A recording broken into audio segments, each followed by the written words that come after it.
Assalamualaikum warahmatullahi wabarakatuh. Waalaikumsalam warahmatullahi wabarakatuh.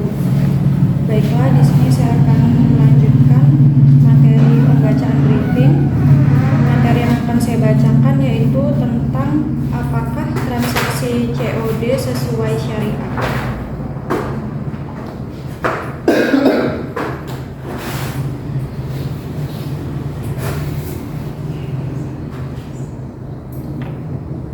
Perkembangan zaman dan teknologi yang semakin maju berdampak pada segala aspek dan kegiatan.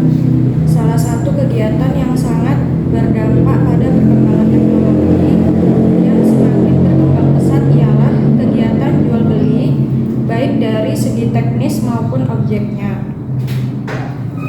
Di Indonesia, jual beli online setiap tahunnya selalu berkembang dan semakin bervariasi, sehingga hal tersebut tidak dapat dihindari. Salah satu keunggulan dari adanya online shop ialah proses transaksi jual beli dilakukan secara mudah, efektif, dan efisien. Cukup menggunakan handphone, maka transaksi jual beli dengan mudahnya sudah dapat dilakukan.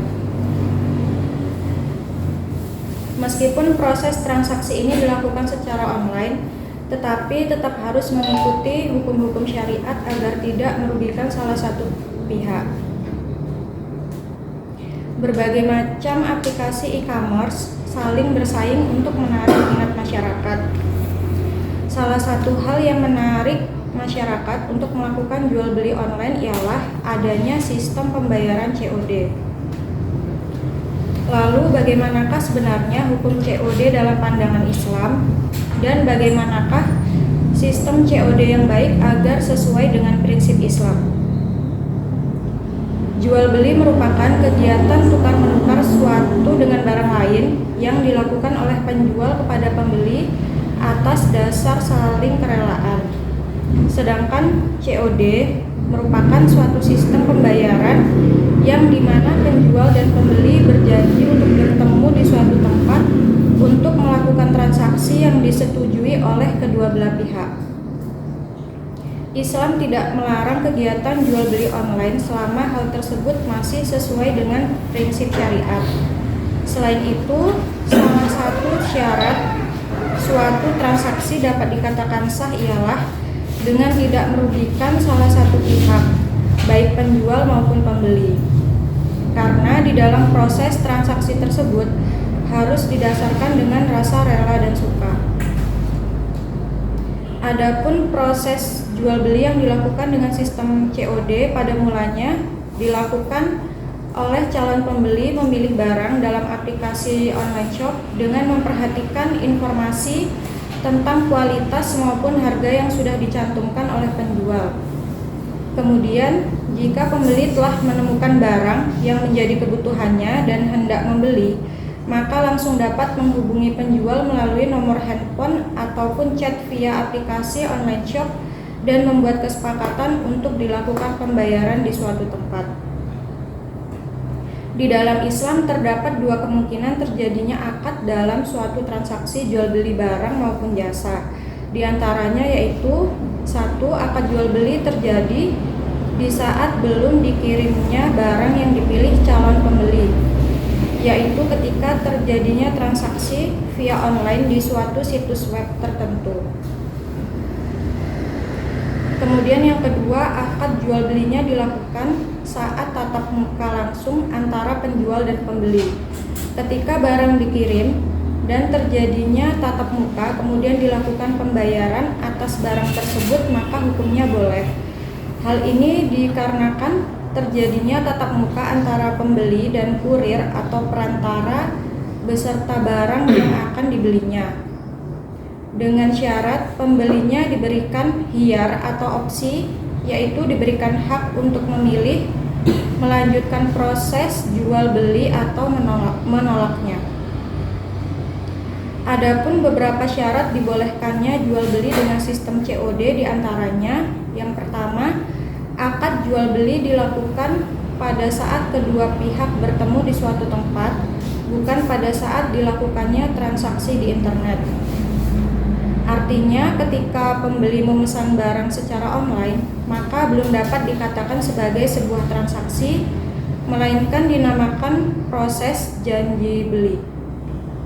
Yang kedua, pembeli diberi khiyar atau opsi untuk memilih melanjutkan jual beli atau menolaknya. Yang ketiga, adanya kesepakatan harga terhadap suatu barang yang akan dibeli antara penjual dan pembeli.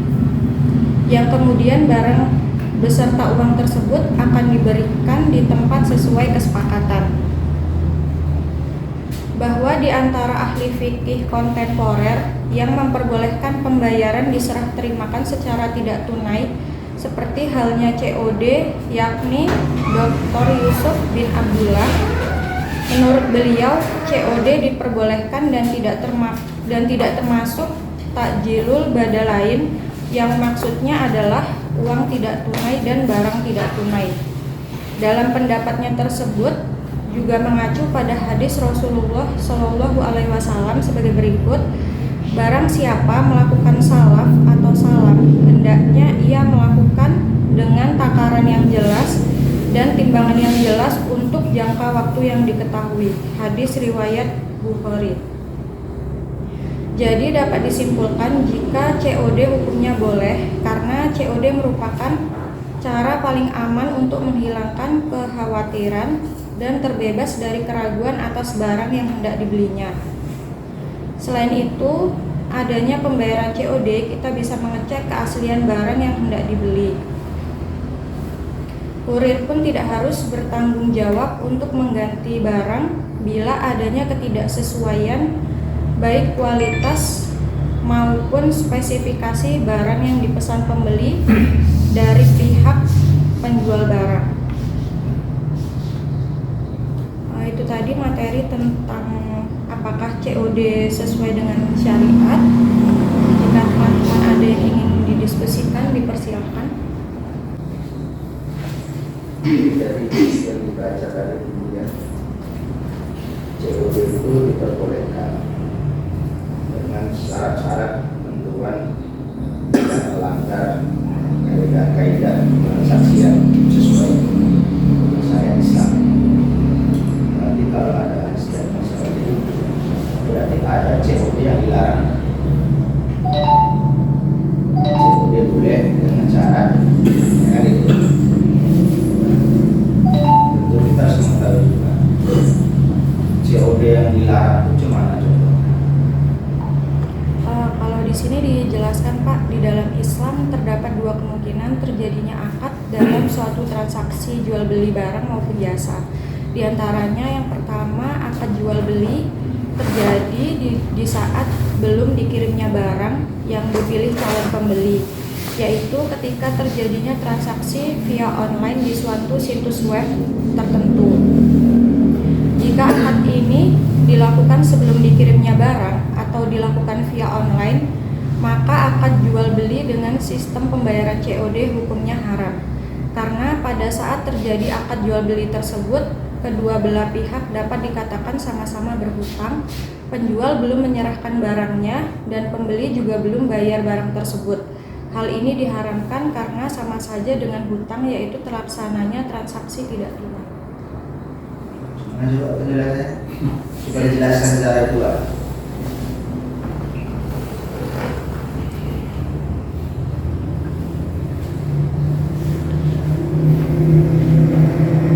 Jadi kalau kita COD itu bukan transaksi berarti ya?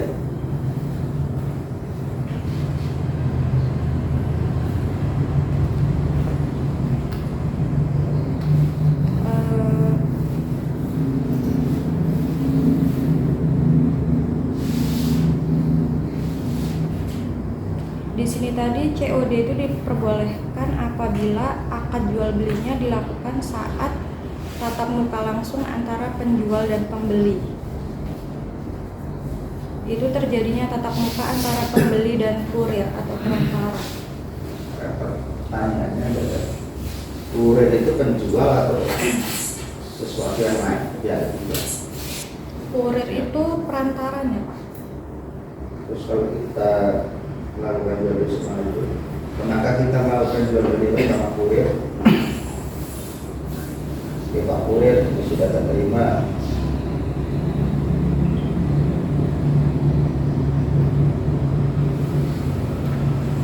Kalau perantara itu awalan ini saya mewakilkan saya untuk menjualkan sama kita karena menjualkan itu perantara.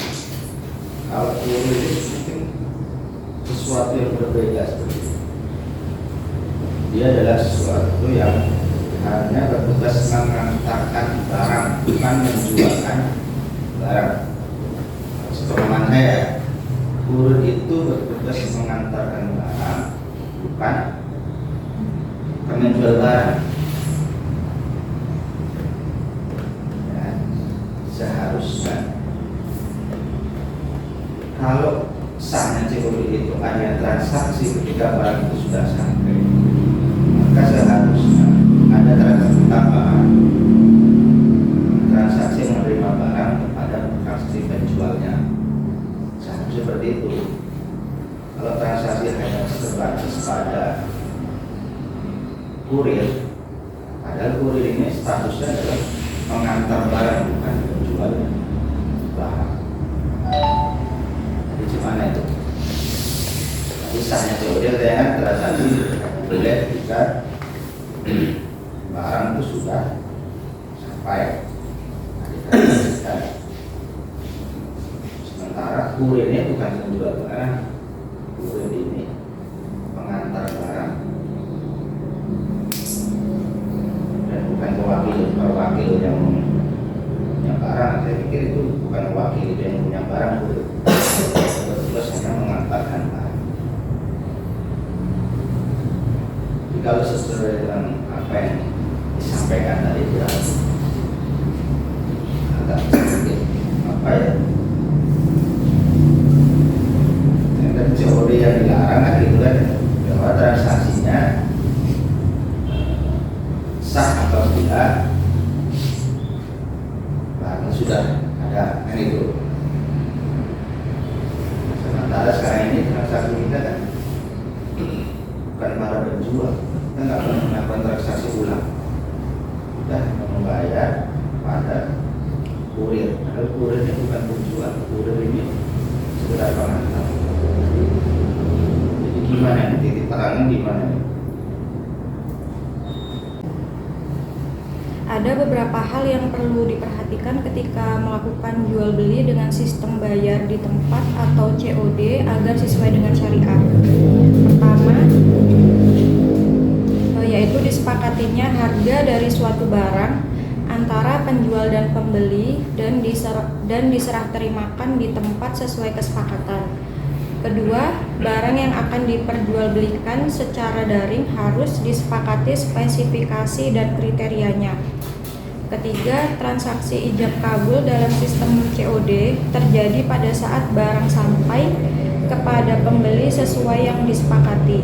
Artinya, ketika pembeli baru memesan barang secara daring, itu belum dapat dikatakan jual beli atau transaksi, melainkan dinamakan proses janji beli.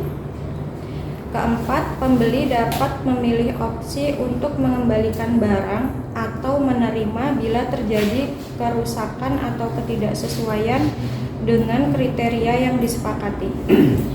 Pembeli berhak memilih salah satu dari dua opsi, melanjutkan menerima barang atau membatalkan dan mengembalikan dengan konsekuensi menerima kerugian real atau tanpa konsekuensi merujuk pada perjanjian yang telah disepakati kedua belah pihak. Baru satu ini Mbak ya. Jadi kalau untuk yang ini satu pendapat ya, teori itu banyak pendapat. Itu pendapat yang ini simpel aja sih kalau mencari solusi. Ketika barang datang, kita konfirmasi kepada penjual, barang sudah kami terima, kami serahkan uangnya, sah jual beli. Simpel aja. Oh, betul. Iya. Tapi selama ini kita pernah nggak konfirmasi? Yang penting, nah, Barang cocok wis. Konfirmasinya nanti kasih bintang. Kita itu barang diterima, konfirmasi barang sudah diterima, uang sudah kami serahkan. Selesai. Jadi bukan diam aja. Di sana nunggu barang juga datang. Udah sampai belum? Di sini diam aja. Transaksi gimana itu? Kalau kita menganggap bahwa kurir itu sudah mewakili penjual, kayaknya tidak tepat, karena kurir itu bukan perwakilan penjual. Kurir itu hanya perantara pengantar barang. Itu salah satu pendapat yang ini ya, kalau barangkali sederhana aja, tulisnya tinggal pastikan konfirmasi itu sampai kepada penjual. Dan dengan seperti itu transaksi itu sudah terlaksana secara otomatis. Saya lebih cenderung pendapat yang lain, pendapat bahwa COD itu ketika kita check out itu sudah menjadi bagian dari transaksi jual beli. Syaratnya penjual itu memang benar-benar sudah memiliki barang tersebut. Ketika barang penjual itu sudah memiliki barang tersebut, maka itu tidak bisa disebut jual beli utang menghutang, karena barang itu sudah ada. Tapi kain bil kali, jual beli dengan melihat dan dengan utang kayaknya. Jadi bukan utang dengan utang. Syaratnya cuma itu aja. Penjual itu sudah memiliki barang, maka ketika kami COD itu kami pastikan bahwa itu adalah apa ya, penerbit resmi. Kalau saya itu COD itu bukan memang penerbit resmi. Biasanya dia itu memiliki barang tersebut, bukan reseller tidak jelas, entah ada bergambar dari mana, dijual dari mana. Nah, ketika kita menjual barang, kita nggak punya barang, itu ada gorornya juga. Bisa jadi barang itu ada, bisa jadi tidak ada.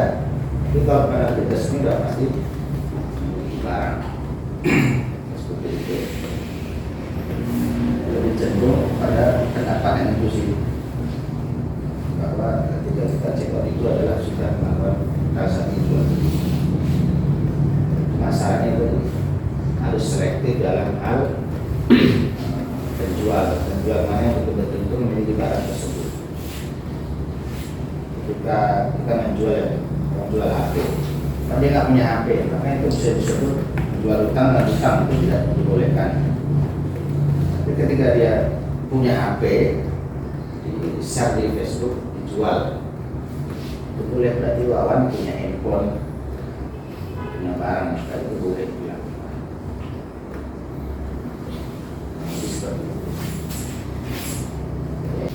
Baiklah, itu tadi materi yang saya bacakan. Semoga bisa bermanfaat untuk semuanya. Saya akhiri. Wassalamualaikum warahmatullahi wabarakatuh. Waalaikumsalam warahmatullahi wabarakatuh.